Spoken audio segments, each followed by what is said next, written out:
दोस्तों, प्रकृति ने हमारे शरीर को 5 तत्वों से बनाया, लेकिन कलयुग के इंसानों ने उसमें एक तत्व और अधिक कर दिया, और वो है पैसा।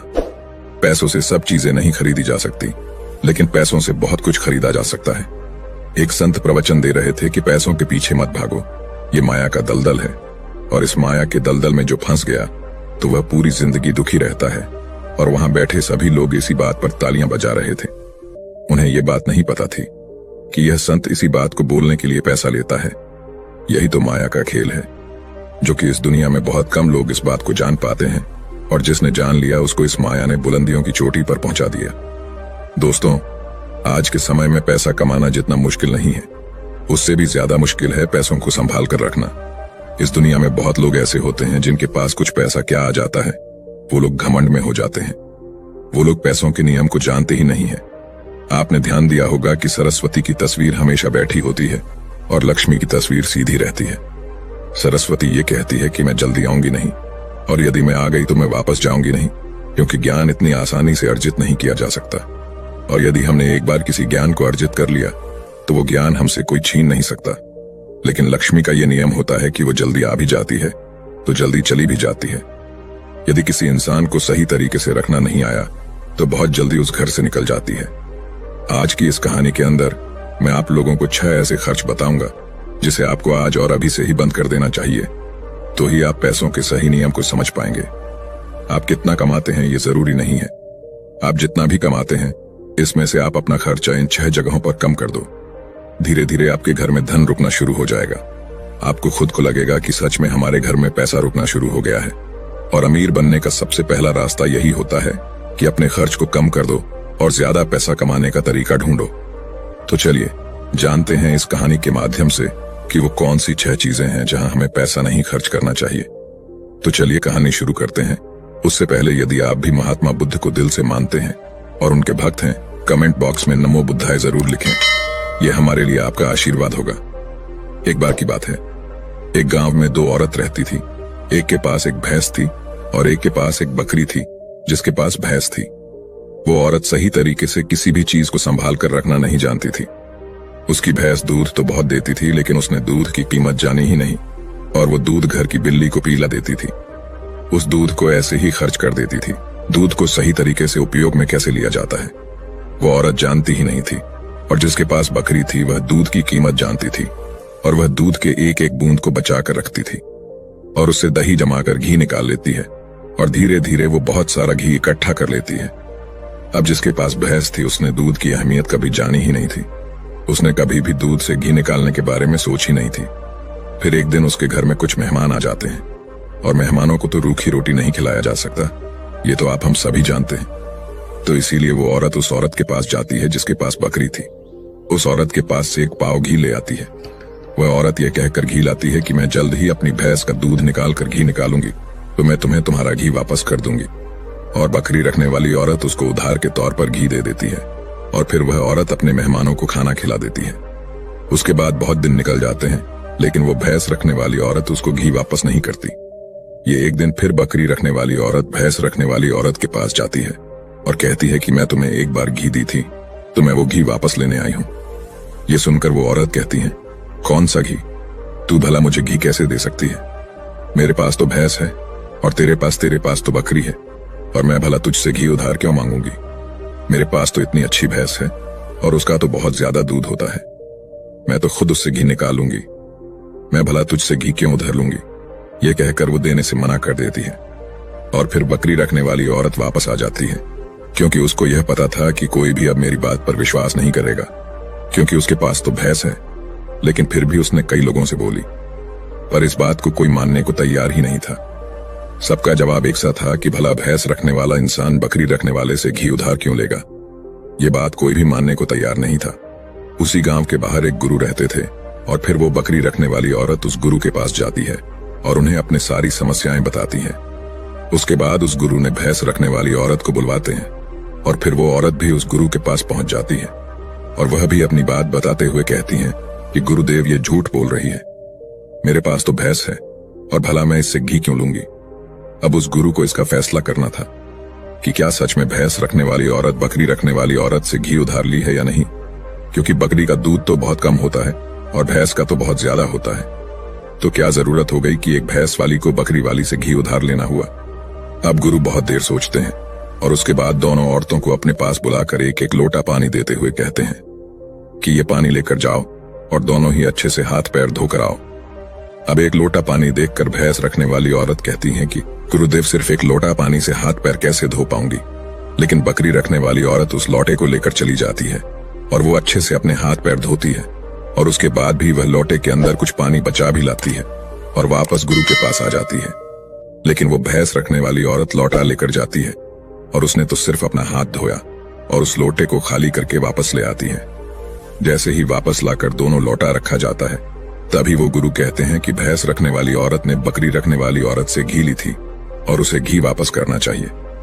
अब जो गांव के लोग पास में बैठे थे उन्होंने कहा, गुरुदेव, इससे कैसे साबित हो सकता है कि भैंस रखने वाली औरत ने बकरी रखने वाली औरत से घी उधार ली है। उसके बाद वो गुरु कहते हैं कि जरा इन लोटों पर ध्यान दो। इस औरत ने लोटे में इतना पानी बचा भी ली और हाथ पैर मुंह सब धो भी ली। ये होती है किसी भी चीज की अहमियत को समझना।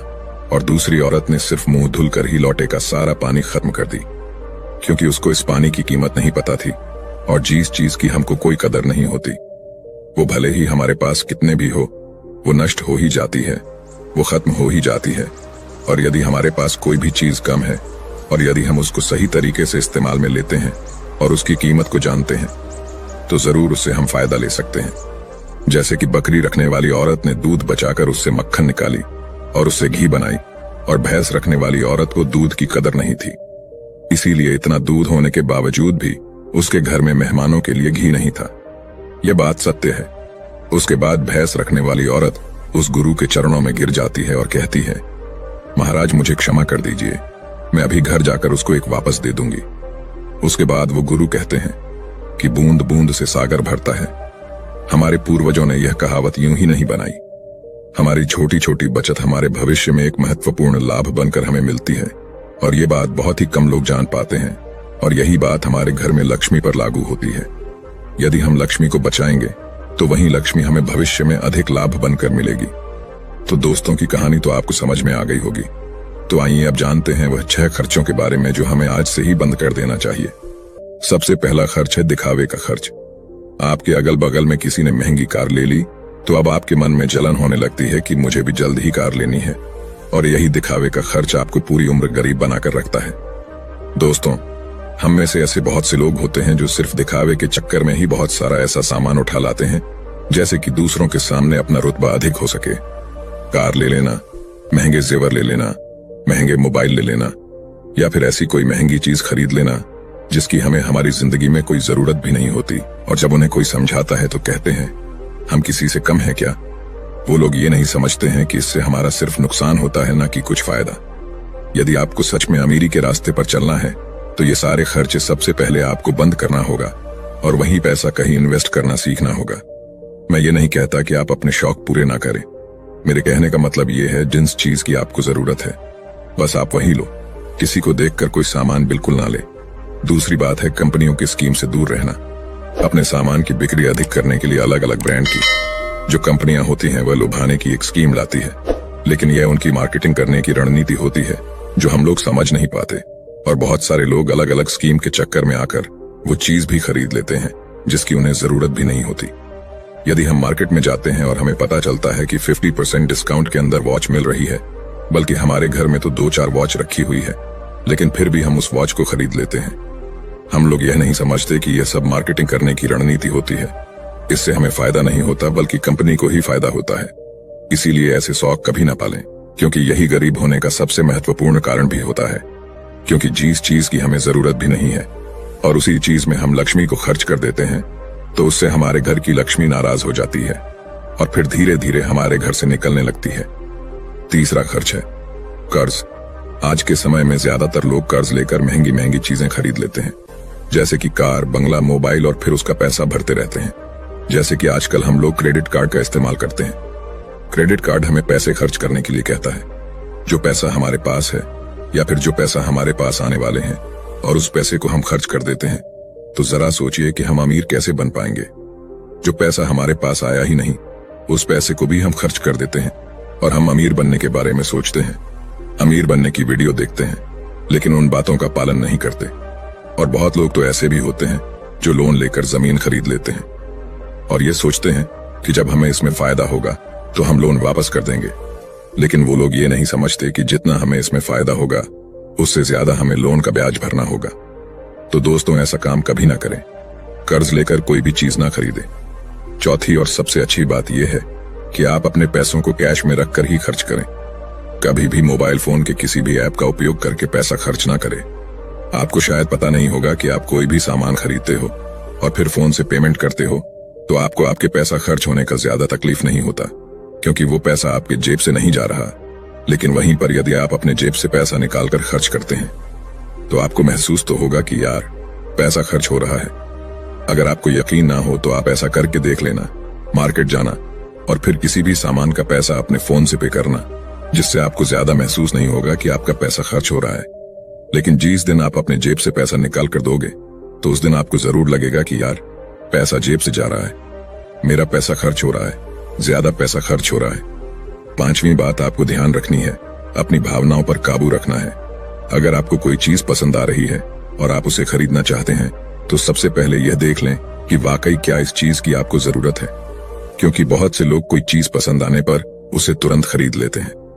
कई बार तो ऐसा भी होता है कि कोई स्कीम वाले आते हैं जो हमें लुभाने वाली चीजें लेकर आते हैं और हमें वो चीज पसंद आ जाती है और हम उसे तुरंत खरीद लेते हैं। तो हमें ऐसी चीजों को लेने से बचना चाहिए। हमें ऐसी चीज नहीं लेनी चाहिए, बल्कि हमें सिर्फ ऐसी ही चीज लेनी चाहिए जिसकी हमें जरूरत हो। छठी और आखिरी बात यह है कि कभी भी कोई भी शौक न पालें। आपको शायद इस बात का पता होगा कि हमारी दुनिया में महंगाई का सबसे महत्वपूर्ण कारण शौक है। आज के समय में नॉर्मल 10,000 का फोन आ रहा है और वहीं पर 2 लाख का भी फोन आ रहा है। दोनों में फर्क इतना है, किसी को 10,000 का फोन रखने का शौक है तो किसी को 2 लाख का रखने का शौक है। हाँ, यहाँ पर आदमी की अमीरी भी दर्शाती है, क्योंकि अमीर आदमी महंगा फोन रखेगा तो लगेगा कि वो अमीर है, तो ये शौक ही तो हुआ। शौक है तभी तो उसने महंगा फोन रखा। इसीलिए महंगाई का कारण है शौक, और किसी भी चीज की महंगाई नहीं है।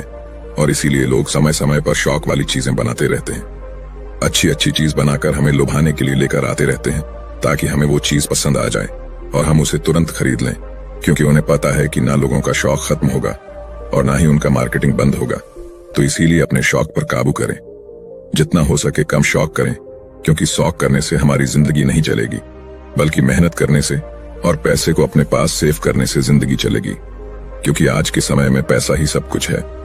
भले ही आज के समय में हमसे कितने भी लोग ये बात कहते हैं कि पैसा ही सब कुछ नहीं होता, लेकिन यदि उनकी जिंदगी में सही तरीके से ध्यान रखकर देखा जाए तो उनके लिए पैसा ही सब कुछ होता है। वो पैसों के लिए ही इधर उधर भाग रहे हैं और हमें कहते हैं पैसों के पीछे मत भागो। तो दोस्तों, इस वीडियो में कुछ फिजूल खर्च बताने की कोशिश की है हमने, ताकि उन खर्चों को आपको कंट्रोल में करना चाहिए, ताकि आपके पास पैसा बचे और जरूरत के समय वो पैसा आपके काम आ सके। और वो पैसा जब जरूरत के समय हमारे काम आता है तो हमारे दिल को जो शांति मिलती है वो सच में बहुत ही अद्भुत शांति होती है। तो दोस्तों, ये कहानी आप लोगों को कैसी लगी कमेंट करके जरूर बताना।